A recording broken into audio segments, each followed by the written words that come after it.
आकाशवाणी भोपाल से प्रस्तुत है सीहोर जिले की चिट्ठी। आलेख प्रदीप सिंह, वाचन स्वर दीपा सिंह। प्रदेश के अन्य जिलों की तरह सीहोर जिले में भी मौसम के बिगड़े तेवर का असर देखने को मिला, जबकि बेमौसम बारिश और ओलावृष्टि ने रबी की फसलों को खासा प्रभावित किया। ऐसे में अब जिले का किसान अपने गेहूं की कटाई में व्यस्त नजर आ रहा है। सीहोर जिले में हुई बीते दिनों बेमौसम बारिश और ओलावृष्टि ने रबी की फसलों को खासा प्रभावित किया। ऐसे में मौसम की प्रतिकूलता ने गेहूं और चने की फसल को प्रभावित किया है। जिले की 20% गेहूं की खड़ी सूखी फसल पूरी तरह गीली होकर आड़ी हो गई। सीहोर जिले में रबी सीजन की मुख्य फसल गेहूं की कटाई किसानों द्वारा की जा रही है। इस वर्ष बुआई का कुल रकबा 3,95,000 हेक्टेयर क्षेत्रफल था। इस बार फसल काफी अच्छी हुई, लेकिन बेमौसम बारिश के चलते उत्पादन पर असर पड़ा है। सीहोर जिला सीएम हेल्पलाइन की शिकायतों के निराकरण में फिर से प्रदेश में प्रथम स्थान पर आया है, जबकि छिंदवाड़ा दूसरे स्थान पर और उज्जैन तीसरे स्थान पर रहा है। सीएम हेल्पलाइन की हाल ही में जारी रैंकिंग के अनुसार सीहोर जिले में माह जनवरी में सीएम हेल्पलाइन की कुल 5,227 शिकायतों का निराकरण किया गया। सीहोर जिले के आष्टा में पिछले दिनों मुख्यमंत्री डॉक्टर मोहन यादव आयोजित सामूहिक विवाह समारोह में शामिल हुए। मुख्यमंत्री डॉक्टर यादव ने वर वधुओं को आशीर्वाद देते हुए उज्जवल भविष्य के लिए मंगल कामना की। इस विवाह सम्मेलन में 748 कन्याओं का विवाह धार्मिक रीति रिवाज के अनुसार संपन्न हुआ। समारोह में 179 कन्याओं का निकाह भी कराया गया। सीहोर रेलवे स्टेशन की 22 करोड़ 66 लाख की लागत से पुनर्विकास की वर्चुअली आधारशिला पिछले दिनों प्रधानमंत्री नरेंद्र मोदी ने रखी। सीहोर के रेलवे स्टेशन पर आयोजित समारोह को संबोधित करते हुए डॉक्टर यादव ने कहा कि पीएम के विजन से ही मेट्रो से ज्यादा वंदे भारत ट्रेन एक बेहतर उपलब्धि साबित हो रही है।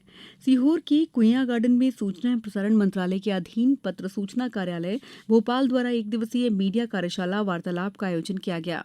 सीहोर विधायक सुदेश राय और आष्टा विधायक Gopal, engineer collector Praveen Singh, SP Manak Awasthi, PIB के अपर महानिदेशक प्रशांत पाठराबे और डिप्टी डायरेक्टर सत्येंद्र शरण ने इसका शुभारंभ किया। आयोजन स्थल पर केंद्रीय संचार ब्यूरो द्वारा केंद्र सरकार की विविध योजनाओं से संबंधित एक चित्र प्रदर्शनी का भी आयोजन किया गया। सीहोर जिले की बुदनी तहसील के ग्राम वगवाड़ा में बीते दिनों अशासकीय क्षेत्र के दूसरे सैनिक स्कूल का भूमि पूजन मुख्यमंत्री डॉक्टर मोहन यादव ने किया। ये स्कूल विद्या भारती मध्य प्रांत द्वारा शुरू किया गया है। सीहोर में जिला प्रशासन द्वारा आगामी लोकसभा चुनाव की तैयारी युद्ध स्तर पर की जा रही है। इसी के तहत जिले में स्वतंत्र, निष्पक्ष और शांतिपूर्ण चुनाव संपन्न कराने के लिए जिला पंचायत सभा कक्ष में निर्वाचन व्यय अनुवेक्षण दल, सहायक व्यय प्रेक्षक, उड़न दस्ता दल, वीएसटी, एमसीएमसी, एसएसटी, एफएसटी दलों का प्रशिक्षण आयोजित किया गया। सीहोर के चंद्रशेखर आजाद शासकीय स्नातकोत्तर महाविद्यालय में बीते दिनों उच्च शिक्षा विभाग द्वारा प्रायोजित और राजनीति विज्ञान विभाग व आईक्यूएसी के संयुक्त तत्वाधान में लोकतांत्रिक भारत में निर्वाचन अपेक्षा और यथार्थ विषय पर एक दिवसीय राष्ट्रीय सेमिनार का आयोजन किया गया। सेमिनार का उद्घाटन क्षेत्रीय विधायक सुदेश राय ने किया।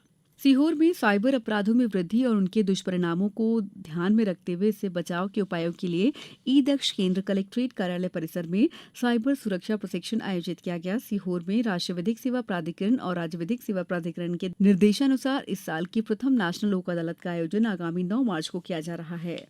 सीहोर के बिल्किसगंज थाने में बीते दिनों आयोजित जनसंवाद कार्यक्रम में प्रदेश के राजस्व मंत्री करण सिंह वर्मा शामिल हुए। उन्होंने कहा कि आम नागरिक जब थाने में आए तो उसे किसी तरह का कोई संकोच नहीं होना चाहिए। सीहोर की कुबेरेश्वर धाम में महाशिवरात्रि के उपलक्ष्य में आगामी 7 मार्च से रुद्राक्ष महोत्सव और शिव महापुराण कथा का आयोजन रखा गया है। यातायात सुगम बनाए रखने के लिए इंदौर भोपाल स्टेट हाईवे पर मार्गों का डायवर्जन किया गया है।